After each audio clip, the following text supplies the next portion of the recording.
All right, welcome to another edition of Grown Folks Business. Great Thursday evening to you all, and wonderfully mild day today. I mean, it's perfect, and as you can see, someone's still out there enjoying some of it. Thanks for joining Celeste. Thanks for joining Jay. Thanks for joining Dre. Um, Don, you always appreciate what you do, and sliding in the home plate just under the tag. It looks like Lisa's gonna make it. Something jumped in, and then it went away. I have to share something with the grown folks, business people that are out there listening and watching. Um, we have someone here in this space in the squares tonight that has a significant issue with a not so popular candy. Um, Talk about it. Talk it, about it. we gonna help. We're gonna have some type of intervention because he can't have the regular type of this highly unpopular candy. So he's got to get a special type that I don't even know where it comes from. I don't even know if we want. I mean, you might want to get some stock in this candy after we tell you. But if you were not aware, there are multiple versions of candy corn. And majority of America loves it. The Midwestern states do not count in this conversation because the majority of the population is And on the I Eastern must Seaboard say, and Los Angeles. So, then no. what parent loves when they accidentally wash their kids' clothes and candy corn is stuck to everything in the dryer? So No, like those polls and surveys were taken in states that most Americans forget exist. So therefore, they do not count. That's like when political parties say polls say and only 1,800 people, but we have 340 million. Thank you. We're polls. So no. That's called like skewing the numbers. And as far as I'm concerned, they might have put them polls on another planet. Mary Carmen, thanks for joining us. Been too long. Let's catch up soon. I'm glad you can make it. Greetings to you as well. Tonight we'll be continuing. I think she actually likes candy corn, Mary Carmen. She said, hey, I actually. She said she actually. So did she say I actually don't? She actually laughs at candy corn. That's what she said. She said I actually LOL. Jay Dwayne, I'm sorry, but it's like you and a million Americans out of 340 million. It's okay, baby. Just be the only one proudly. Look, Mary Carmen, we know that you are a nice and supportive lady, and you look out for people, but he doesn't need your support on this matter. Let him endure this because it's just something he'll have to put up with. Andre said you can only buy it September and October. It's not an all year long candy. And what's crazy, it's an all lifetime long candy. Just leave it laying around and then come around and say, "Ooh, I didn't even know that was there." It's 6 years later, but it still got the same taste to it. Ooh. It's like it's the Twinkie. It's the Twinkie of small candy. It's the McDonald's fry of candy. Burn, roasted. What do the kids say now? Because I still live in the 90s and 2000s, so I don't know what kids say now. But burn. It gets better with time. So it don't matter. Just because I never tried to oh Lord. So she was late to the party. That don't even count, man. It does count. It does count. She didn't have time to understand how bad it was because she didn't get it when she was a kid. Anyway, this ain't the candy corn episode, but I'm greatly appreciative that we're able to have a little fun. I'm always enjoying my time in these spaces and with you people that just lighten my day, no matter what we're discussing. So no matter what mood I'm in, this is a place that I like to come and have a good time and really, throw around some, I think, interesting things and discussions. And I guess you guys think as well because you keep showing up and I'm appreciative. So thank you for being here, as I just stated. Tonight we'll be continuing our conversation from about 2 weeks ago, and I told everyone we would take an intentional pause on topics. So we went somewhere else last week, and we're back on this topic: no safe haven. What is love and celebration without protection? We had a really, really robust discussion, and I was happy to continue it. But we knew Jay would be out last week, so we switched lanes for a moment, and now we're back here. And one of the places we left off where things got really interesting. We covered a couple of things. Why is the prioritization of Black Americans so elusive? And what is the difference from being counted and being included? And Lisa, great to see you. Glad you made it in here. So we had a really good conversation, and we kind of were winding down, and Jay was talking about how, you know, he remembers his report on the book. What was it? Who Stole the Cheese, or something about the cheese? Who moved my cheese? Who moved the cheese, and who moved my cheese? And he said he wasn't seeing himself as a mouse at all. He wanted to be the person to move the cheese. So, great discussion. Knew we did not need to revisit the topic right after the following week, the next show, because Jay wasn't going to be there, and it was more he had to say, more he had to add, and I'm here for it. So I'll start with Andre on the first two questions that we kind of already covered. So I just mentioned them for you to hear and for us to have a brief recap. But if you could just unpack briefly, for one, what is love and celebration without protection? Why is the prioritization of Black Americans so elusive, Andre? And if you could commingle that with what's the difference between being counted and being included? Celeste made a wonderful observation last week when she brought up the fact that there was this 3/5 clause that was in the Constitution was because of how Southerners wanted to count their enslaved people, the property they claimed, as 3/5 of a person, so that they would have more representation in government. Now, wait 1 second. We gotta hold that. Southerners wanted to count them as whole people and part of the population. All right, you're right. And the compromise was Northerners gave them 3/5 because Black people counted when they wanted more power, but they didn't count when it actually came to rights.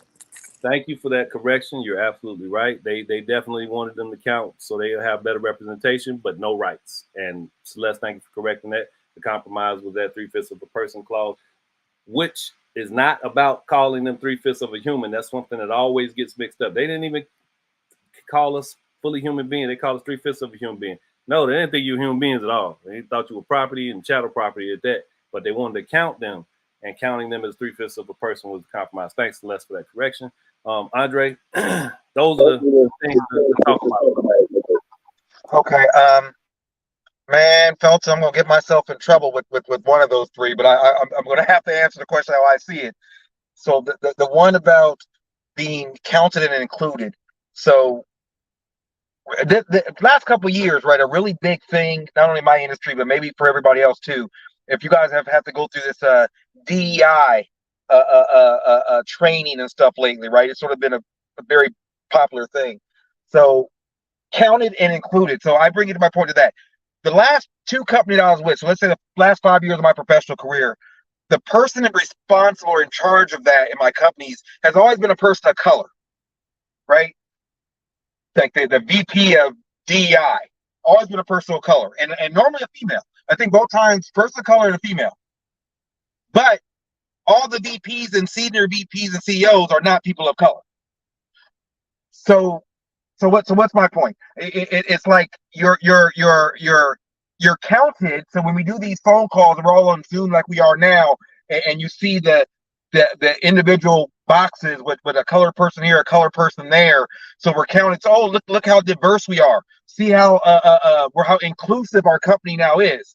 But that's just smoke and mirrors. I'm just being honest with you. And it's always bothered me.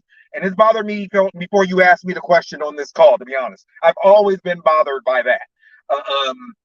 That you know, I'm in an industry where 85% of the workforce are people of color, but none of these companies, any of them, have a CEO of color.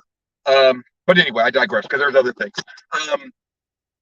Why the Black community not being recognized, Felton? It's probably because, and we talked about this a little bit a couple months ago on this call. It's never meant to be. It's never supposed to be. And I think that's why. And I'm also one that unfortunately does believe that any concessions that have been given in the U.S. for people of color, I hate to say it, but for the most part, sometimes I think it's for a reason. And I told you guys a little bit of my personal story and the adoption, and my adopted parents are not people of color. But my point to you is they even told me about dog whistles, and they even stressed to me about how It was much easier to fight people outside of the borders of the U.S. when you had quote unquote stability in the U.S. So you can't have people of color rioting and tearing up the streets and fighting communism and fighting this, that, or the third. You needed a certain level of stability, and so certain concessions were made. I'm not saying it's right or wrong, though. I'm just telling you what I used to be told in terms of why certain things are allowed to happen, and slowly I'm watching the erosion of some of those rights, liberties, et cetera, after the end. I mean, I could argue that since the end of the Cold War and some other things, a lot of those gains we had have been eroded, and furthermore the destruction of the Black community in multiple levels. But anyway, I'll stop there. But thank you for asking me the question. Absolutely, and thanks for getting caught up some, Andre, because and your response is great because you took a different angle with it in terms of being counted and included. And I am in agreement, and I'm not a big fan of the term even people of color. Most people in this space know that. People of color is an all-encompassing bucket term when the Black American experience is something totally different. It's way more significant. And I agree with you. In most of the places that I've interacted where there's some efforts towards DEI, it's generally a person of color where you don't necessarily know whether that person is Black American or Indian or just somebody that's melanated. And you also don't usually see men in that role. It is generally a woman in that role. So it's this multi-box checking effort. And I've said this numerous times too, and I'm not couching anything, but you all also know consistently I speak on it's really the matter of the heart. How much of a good person is this person to recognize the shared humanity that exists and who should be prioritized in these conversations and sometimes in these actions, which is what the other part of that question was about. That prioritization of Black people just seems so elusive. So good commentary and observations there. I'll move to this revisiting of the topic question in itself, and something that came to my mind as I was revisiting it for this episode. What is love what is love and celebration without protection? I was having some conversations yesterday, and I believe, I did a lunch and learn on Tuesday, I believe it was, and I was talking about some lynchings that actually took place in Hillsborough in 1869 with the group, because I visited Montgomery, where the Justice Center is, where they have the lynching memorial, and it was a wonderful trip with some youth from Reedsville. So I was telling the story of the trip to Montgomery to the National Museum for Peace and Justice with these students and connecting it to Hillsborough, because these monuments that exist that honor these people who were lynched, and there are just so many of them. I don't know if any of you are familiar, but you should definitely go and you should definitely visit. It's wonderful to take that in and know that we are not forgetting. So I'm telling these stories and I'm talking about that. And in that instance, I get it. We can't forget. We need to be reminded. So, but at the heart of that, all of those actions show on a grand scale the lack of protection that was afforded those people. Those Black Americans were afforded no protection, right? So when I revisited this in my mind, I said, what is love and celebration without protection? It kind of sounds like hope, right? That's what I kind of came to. And I want to come to you, Jay, with your thoughts on me reaching that conclusion. But when I really kind of went back to the topic and I read it and I said, well, what is love and celebration without actual protection, right? It's hope. Because if you live in a dangerous area, you hope to get home safely, or you hope to make it to wherever you're going when you leave there safely. It's smoking and drinking and treating your body bad, and just hoping that it doesn't take you away sooner than you may have left this place otherwise. So if you're not receiving protection, you get some love and celebration, but you don't feel safe. It sounds like hope to me. Wait, give me your thoughts on it, Jay. What does it sound like to you? And you don't have to necessarily take my line of thought, but I really kind of said this topic kind of makes it sounds like hope to me. What are your thoughts, man? Well, the reason why I do like this is because of the work that I do. A lot of times people will lump love into their interpretation of what love should be versus allowing love to have its own identity. And so what I would like to clarify is protection should be available for anyone. It has nothing to do with love. It should be independent of that. And I think that there's a subset that we may be missing. I would go more with safety than protection, because we want people to feel safe and then provide the protection. But when we start talking about celebration, having a mutual understanding of respect aside from love should still be present. Most people, when they encounter love, they usually come from a personal perspective or a personal, intimate feeling. But no, like like the old folks used to say, a dog on the street sometimes get more respect than whoever. And I feel like we need to give a person respect regardless. And a person should be able to walk anywhere, be anywhere, and be present anywhere without feeling like their life is threatened. And I feel like that's the part that's happened. So the reason why I want to talk about safety more than protection first is because a lot of times we are invited into spaces, but we still don't feel safe. Going back to Andre's thing, when we talk about inclusion, a lot of people think just because we have a whole bunch of people together that everyone feels included, and that's not inclusion either. If I don't have the emotional safety to feel like I belong, then I don't belong, even though I am technically counted in the number, but I'm not included. So if I don't feel safe, I don't feel protected, because the things that may cause me harm, you're not shielding me against them. So I feel like those three things should be independent. Safety and celebration should happen to anybody. They should be celebrated for the works that they do, the merit that they do, who they are, why they do it. All of those things should be available to anyone. Well, when we start talking about love, that is a little bit more intimate, and it does depend on the person, and it does depend on so many other variables that we can argue all day long. But safety and protection are two things we shouldn't argue about. And I feel like that always come like, so if you don't love me, you won't protect me. You see what I mean? Yeah. And I feel like that's a huge problem. No, I should feel safe, meaning just like I'm driving down the street, I should feel safe saying that I should make it from point A to point B without my life being threatened. I don't care if you love me or not. Just stay in your lane. That's why we got rules. Drive in your lane, I drive in mine, and we won't hit each other.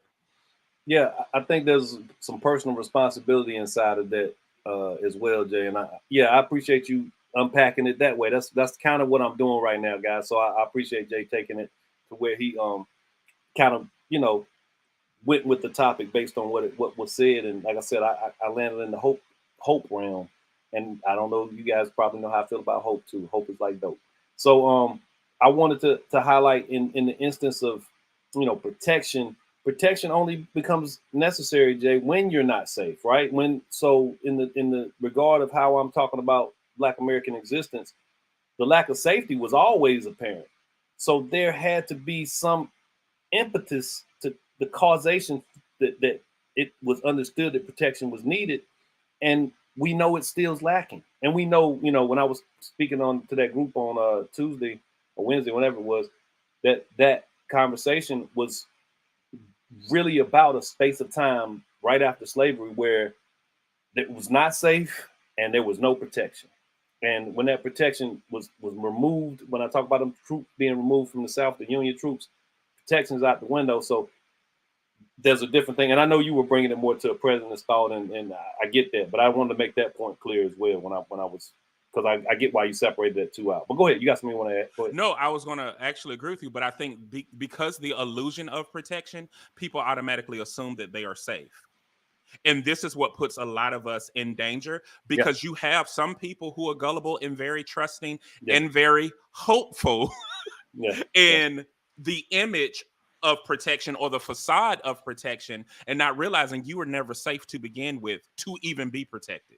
Totally agree with that. It is a bit of losing. Yeah, but I would say that, does anybody really think they're safe though? Like like, isn't that one of the things we teach our kids? And I don't have sons, but I have daughters, and I teach them about being careful when you drive or when you go out. When has there ever really been a feeling that when has that ever existed? So maybe Felton, that's what you mean by hope, right? I mean, I'm trying to think, Jay Dwayne, like, I'm not sure that I mean, who thinks that? Who thinks that there's a thought of safety? I can give you several examples. I just want to interject because I get what you're saying, but a lot of people do not understand what makes them unsafe because they have been told that America has changed. We have the civil rights movement and the women's rights movement. We have so many things that give the illusion of safety, like Jay Dwayne said, that a lot of people don't realize. Just because it's a law doesn't mean it's actually enforced. Just because it's a law doesn't mean it's anything more than for show. Like, you can tell me I'm a whole lot of things, but it's like those memes that go around on social media that says, what is it? That says, your actions speak louder than your words. I feel like our parents said that, but social media is just now getting it. Your actions speak louder than your words. America says a lot of things. Society says a lot of things. But I also understand that as a Black woman, if I go missing, it's not making the national news. I'm safe, but am I cared for? I'm safe, but will they actually look for me? I'm safe, but does anybody care that I'm actually gone?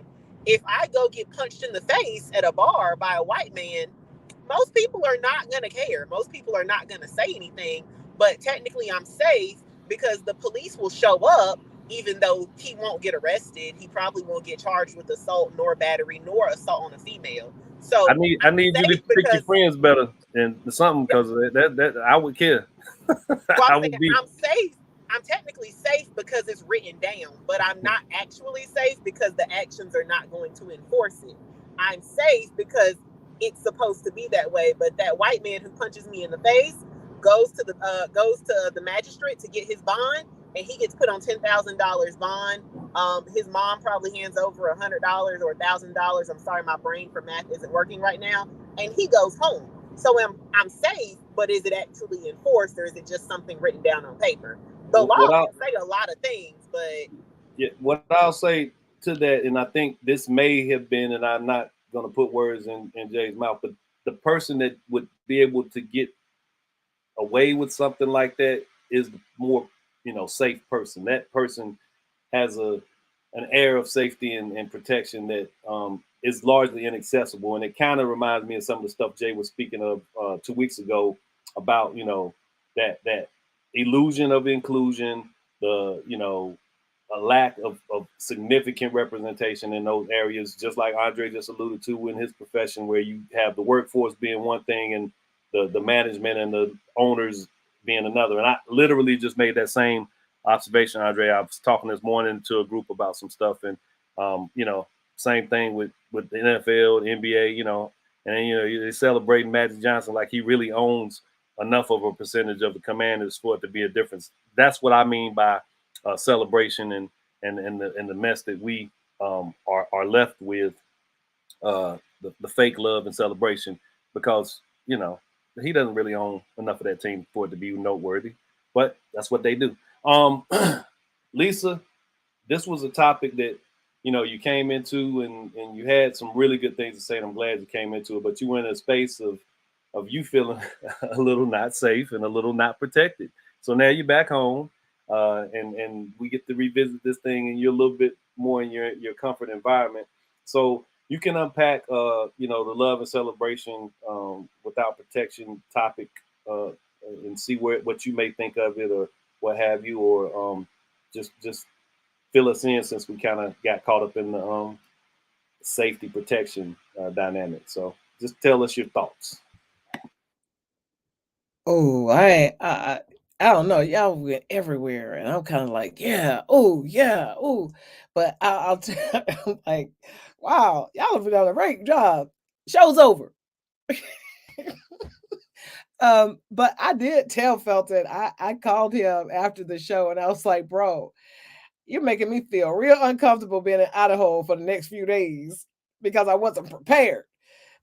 Because to Celeste's point, there may be things on the book that say you can't do such and so. But when you are in a hotel in a state that the population of Black people is 1% in the state, and there's not nary Black person in that hotel, I didn't feel safe. Those locks didn't make me feel protected, simply because I was not a part of some of the traumatic things that I now am more aware of. Yet I know that they are still happening. So did I think that it was possible for a group of the white people to get together and like, wait, we got a Black girl in here, let's break in her room, or let's get a key, or what?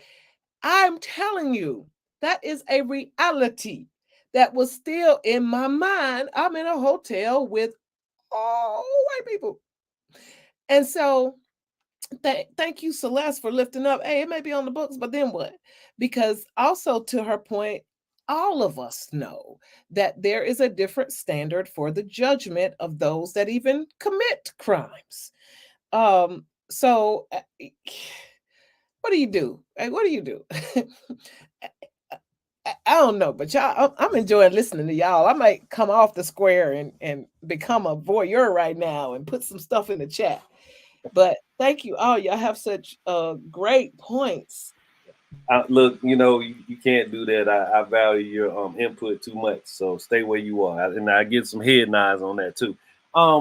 So when I was speaking to this group, hey, Doctor, can I ask one quick question to Lisa? Because when Lisa talked about where she is with the 1% of the population, so Lisa, question: so do you feel any different if you were in Atlanta and it's 98% Black? Do you feel safer? I felt a greater level of protection when I was in Atlanta, because so I'm not in Idaho anymore. I'm smiling a lot more. It is a tense situation to feel vulnerable, especially in America, where we still do not get that level of protection or safety afforded to those of us who are Black. Andre, I was going to comment in a way that may assign some, and Lisa, you feel free to stop me if I'm wrong, but what I was getting ready to say may assign the reasoning for that fear that persists in those types of environments. It is almost an innate thing, Andre, and I know your upbringing is different, but you are conscious of this country's past. So I was speaking to that group, and again, we're talking about lynching, talking about some rough stuff. And one of the things that occurred in the instances of these lynchings, and it was a whole family that endured this over a couple of months in 1869. It was a terrible situation. The Morrow family. Her son, lost one of her sons. Then her husband was taken, and the brother-in-law. They're hung. But this lady still identified the people who did it, not because she saw them clearly. This was early Klan stuff. They had masks or hoods on and all the garb. But Andre, she recognized their voices, and she recognized some of the clothing they were wearing. And to quote her, she said something along the lines of she had known them her whole life. How unsafe is that? How unprotected must you feel in that environment, right? So a couple of ways that I think this comes down to us in the present as Black people in this country is to know that was how vulnerable you were as a human being in the environments that you should have felt safer in, because those were the points of your origin. Now, when you travel, as Lisa did, to somewhere that is totally void of anyone that looks like you, that may be able to identify. And one of my favorite things is if you see a Black person, 9 times out of 10, when you see them, this to look like that's real. I mean, you don't have to know them, but it's a look like, yeah. And when you see some melanated people that don't know to do that, that might not be, they might not know what time it is. And that's just reality for our culture. There is some. You ever get that warm, like, yeah, you know, what's up, brother? It's the you are not alone. Yes, it's an instant calming, and you can be in the most ghetto place or somewhere that we think is totally unsafe, but once you get that one little, it's a point of comfort, and I think we find it better in spaces even like Atlanta, where you may not be as safe in actuality, but you're just amongst your people, and there's a commonality in understanding some of the past and history and some of the things on our backs. And when that's gone, it is, and in Lisa's case, given I know some of the things she shared about her past, it's more significant for some people because she'll know what I say. What's my thing, Lisa? You belong anywhere. But I can even be tested there. And lastly, I'll say, you know, this morning I'm talking to some folks, and we're talking about some of the psychological ramifications of what you have to endure when you're in spaces that you don't necessarily fit. And one of the ladies at the table, she's speaking about her past, and another gentleman over here speaking about his. And this is a black man and a white woman. And I make sure to get clear to her really quickly. There's a duality that W.E.B. Du Bois, the dual consciousness that is on top of all of the other stuff that black people have to deal with. Now, Andre, that's something I'm sure that you've witnessed firsthand, given your background. And it's because of what you shared with me that I know that has to be a fact, because you look this way, you're supposed to be like this. And when you push back on that narrative, what are you dealing with when people over here are respecting this out of you, and then the people over here are amazed and impressed as if you're some kind of special unicorn, and you know others who are capable. So it's giving you so much to unpack and think about, and it's almost absorbing into the systemic issues of this country, and you get to look back and say, but wait a minute, I know there are people who should be exactly where I am. You know that some of the bosses in the companies you work for should not all be one persuasion. So anyway, if look, I could, go ahead, Lisa. Yes, and I want to hear something else that just popped into my mind, and I might have said this before, but I have a very good white friend, and she's seen me in various different spaces. But when she came to one of our organization's functions and saw me engaging in community with more Black people in my Black neighborhood, she called me and she says, wow, she says, I've never seen you like that. It's not that I'm different. Like, I'm still going to be different and I still talk the same or articulate the same in some sense. But she saw me at home with a different level of comfort. That essence and that aura she picked up on, and I didn't have to say anything. So I still am comfortable to a certain extent everywhere. But when you're at home, you get a different level of I get you and I got you. Even like Felton said, because I was in a traditionally known violent crime area, yet I was at home and I felt safer than even in a traditionally safe place that I was invited to. So, wow. Yeah, there's layers to this thing, and that was a wonderful observation, Andre. And like I said, I hope what I was already in motion of contributing gives that narrative. There's a lot behind us that gives us that notion and that sense and that feeling, and we, there's no clear, easy way to deal with it except to endure and keep going, and that's a large percentage of what Black folks do.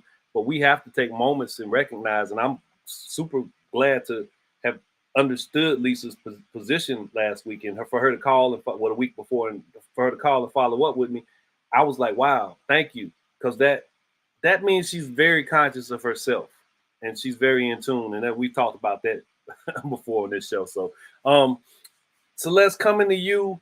I know we kind of you said some things already, and we don't have to go back down that road. But I wanted to get this question in, and then I'm coming to you, Jay, because this is kind of where we left off.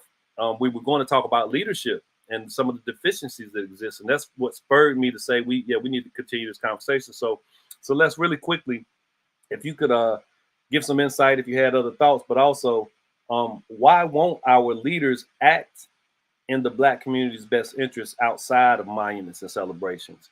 I know we kind of got to touch that a little bit, but I wanted to come back to it because that was, I think, there was more conversation to be had there. And hey, it's getting ready to be election season. I see Kamala Harris is talking about her HBCU attendance, and there's all this other stuff going on. And if you say something about her being Indian and Jamaican and not Black American, you just, hey, you hating. You hating this. It's a woman of color. So with the first thing, when it comes to safety, I understand as a Black woman that, like, I'm just, like, Malcolm X said it best, the Black woman is the least protected person in America. And it's a fact, because when it comes to Black men, I'm safe by the ones who were raised right, but I'm not safe by the ones who weren't. And we still live in a patriarchy. They are men. But the lack of safety that I feel around white men is completely different, because Black men have the freedom to check other Black men when they get out of order. Black men usually cannot and will not check a white man. And we're talking about it like, oh, Black women, da da da. When we say, like, as a white men have the freedom essentially to do as they please. Like, let's not forget Brock Turner, the rapist out in Arizona, I believe. I don't believe he was convicted, so let me rephrase that. The alleged rapist, he raped a white woman outside of a bar by the garbage can, and he got off. If it were a Black woman, we probably wouldn't even know his name.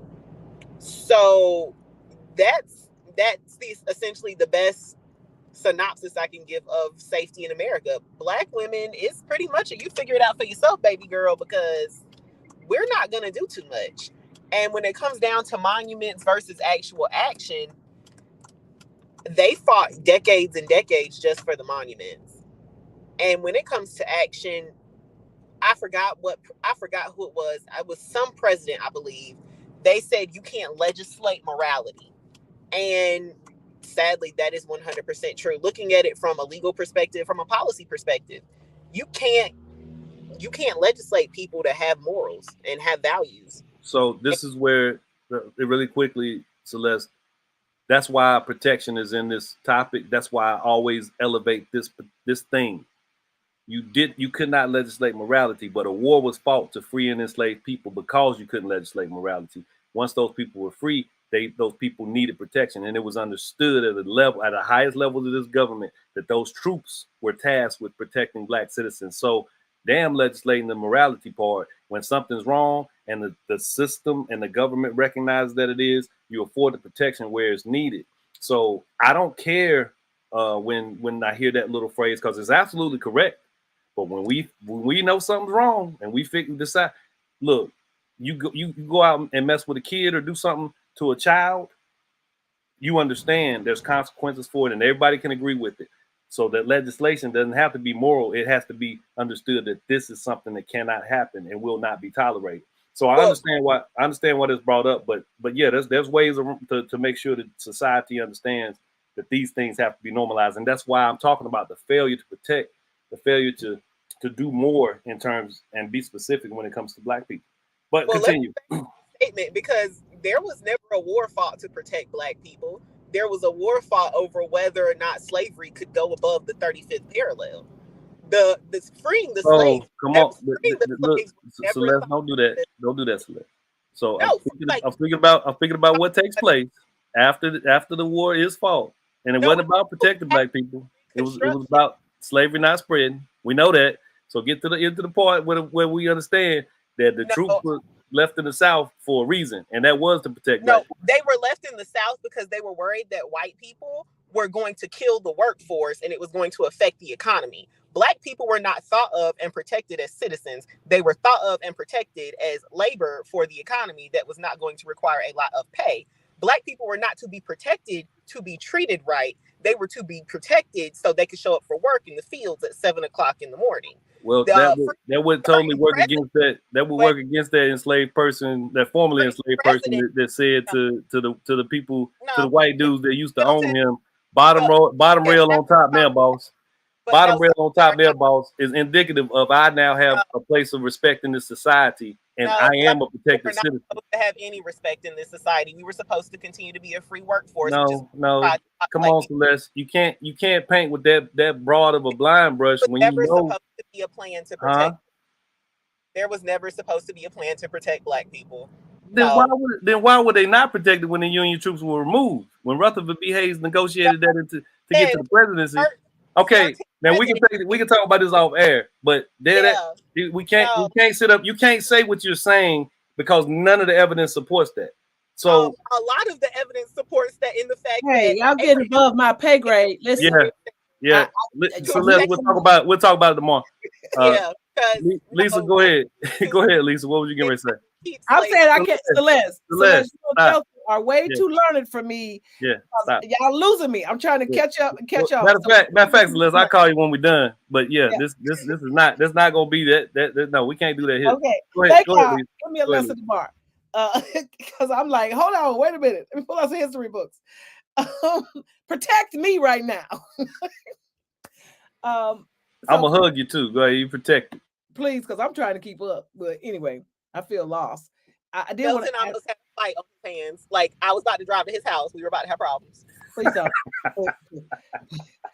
Okay, the leadership question. So why won't our leaders act in the Black community's best interest outside of monuments and celebrations? I know I was coming to you, Jay, but I feel like Lisa had something she wanted to say, or do you want me to go ahead to Jay? Jay, you definitely had some observations on this, because this is where we were going to go last 2 weeks ago. But to keep me from putting some light in Celeste's face in her dark car, I'm gonna let you go ahead and don't do that. Have some words on this if you got them, Jay. If you got them, Jay. No, I feel like they kind of overlap just a little bit, and I will agree when we start talking about because morality has never played a factor in the Black American experience, we tend to survive, and we take our survivalist approach and then make it a way of life. So I have, like me personally, if I don't feel safe, you can't afford me protection because I don't trust that system.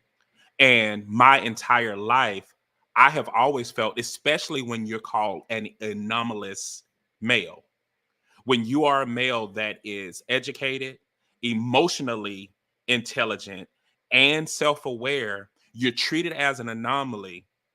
You're treated as an anomaly because they do expect you to be ignorant. They do expect you to conduct yourself in a certain manner that's not even realistic. But at the same time, some type of way, these stereotypes are constantly being put out there, and you have these people thinking that we are protected. Now, I know you and Celeste are going to kind of dig into that, but a lot of these laws had nothing to do with protecting us as much as it was protecting an end goal. And that end goal had nothing to do with me as a Black man. Case in point, when we start throwing stuff out there saying we live in a patriarchal society, only time Black men are looped into that is when we are a man. But the Black man experience is excluded out of every conversation about intersectionality. And I talk about this often. We are often left out. And what is often put up at the front is the stereotypes. Case in point, Black men abandoning their children, when it has been proven for the last 16 years that Black men have been the most active, most present in any family dynamic. But yet we are still shown as if we're not present.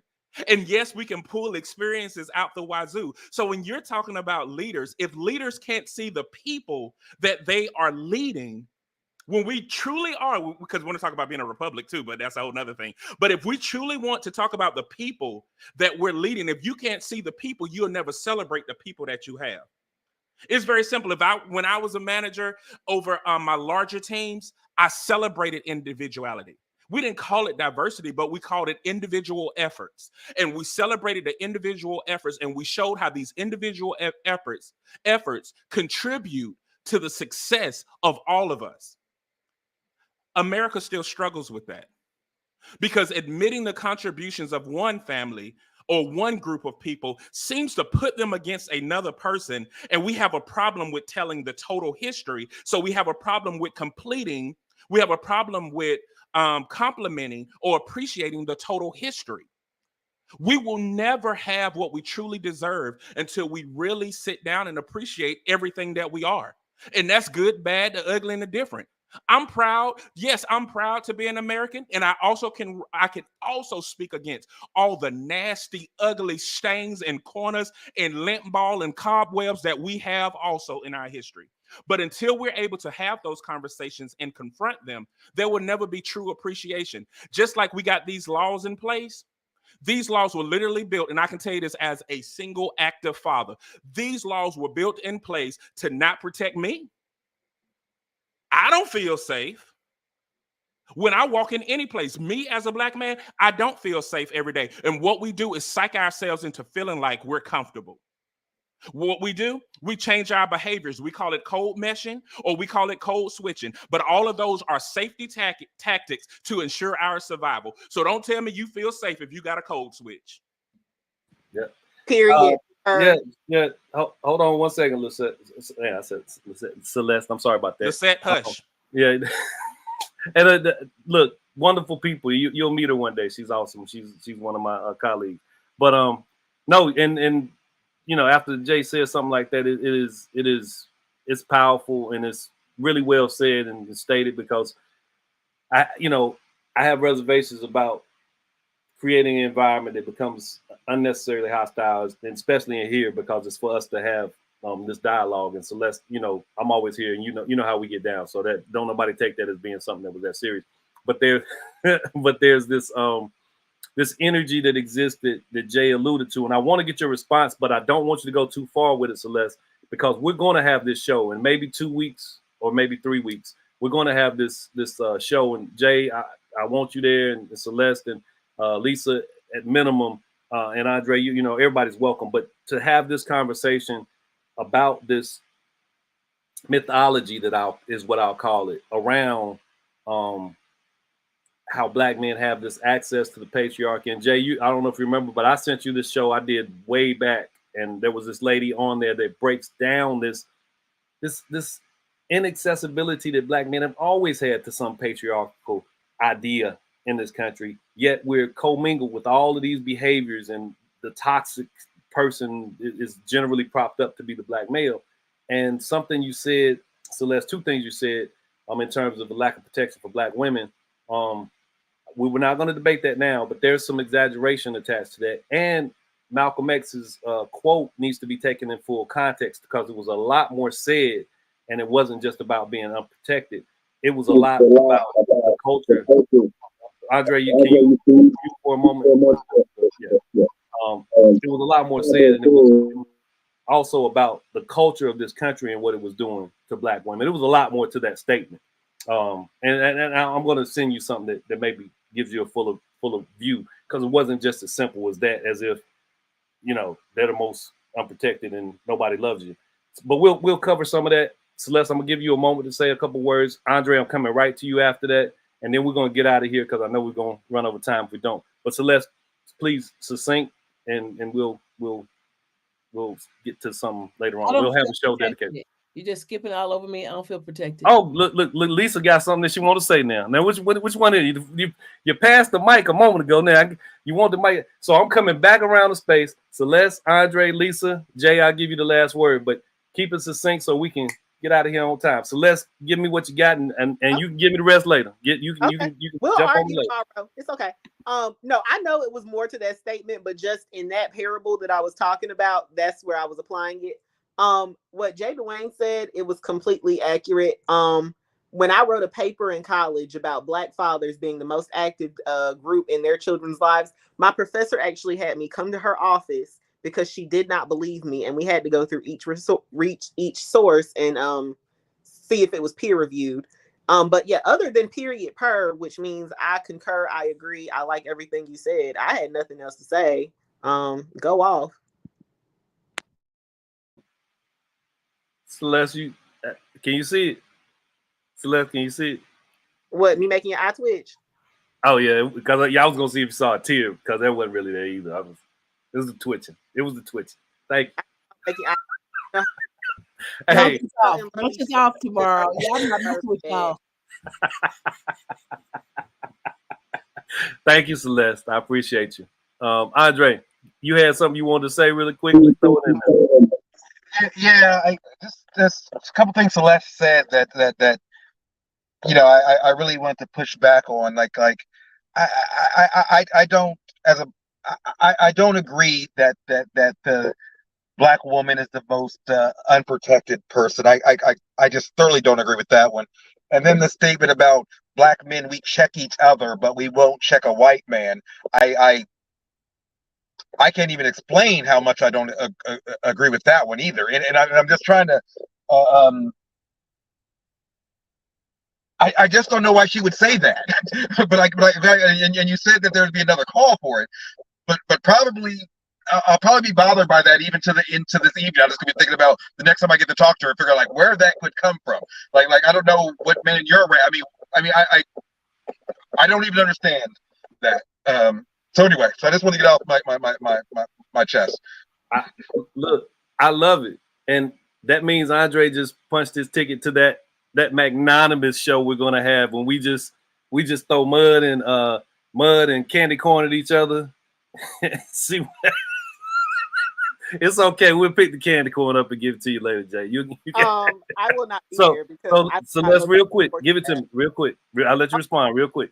Oh, Lisa can go, but I will not be at that candy corn battle because if you don't understand those things, I cannot explain them to you. So therefore, I will walk away because that ain't getting my energy. Because if you don't know, I don't know what world you've been living in, and I need you to find you a group of black friends and talk to them because that statement, whoo. No, look, I'm looking forward to us exchanging the ideas and seeing where we all fall for better informing each other. You might be that black friend that Andre might even want to hear from, but I don't agree with I have six older black sisters, including some in Greensboro, and if any of them were on the call, I think they would challenge and push back. Yes, I mean, I literally, my Dr. Michelle Taylor Corbier here in Greensboro would probably say, "What?" I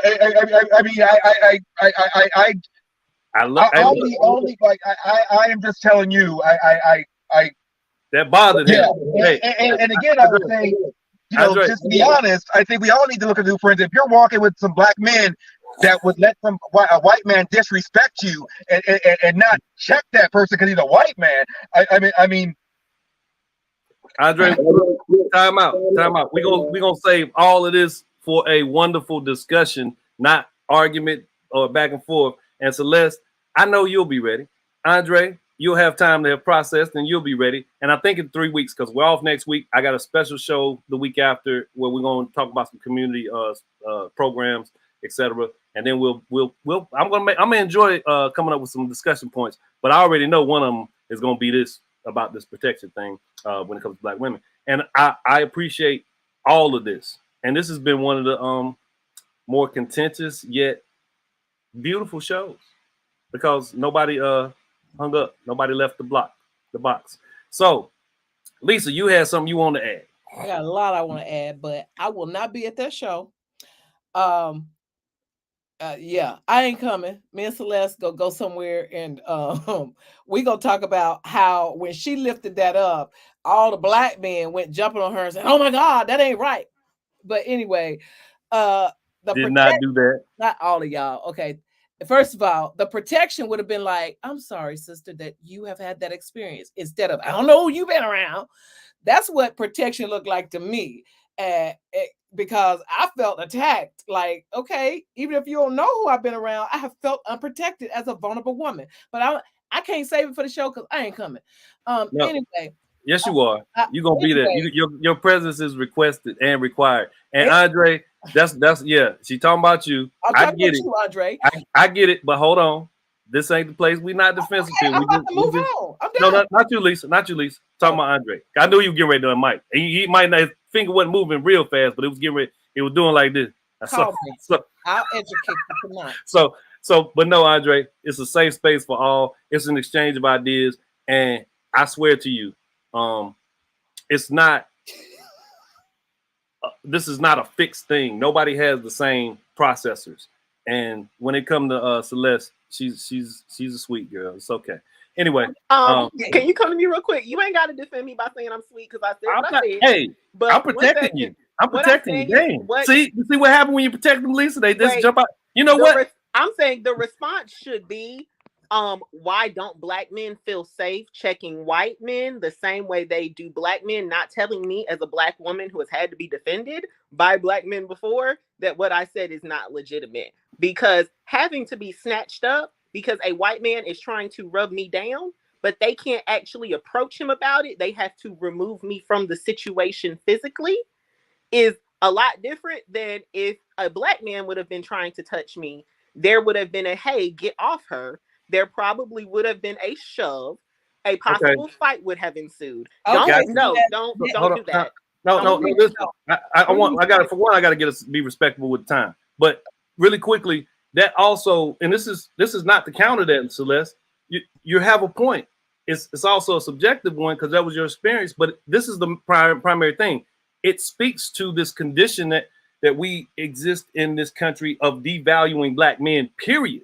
So it's understood that it's safer to assault, to batter, to kill, to maltreat, to easier to defend. We understand that, there's more consequences involved when you do something to the person or others' persuasion. That doesn't mean that what Andre's saying he's never encountered is not, something worth our time and energy. But it does mean there is an understanding of who the most vulnerable are and who the person that you can do the worst things to is.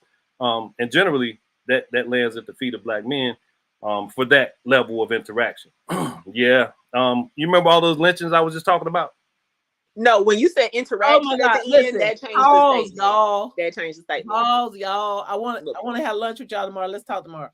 Yeah. And Jay, coming to you last. Celeste. I didn't even get finished. I thought you were finished. No. I'm sorry I'm not protecting you. Y'all done jumped on Celeste.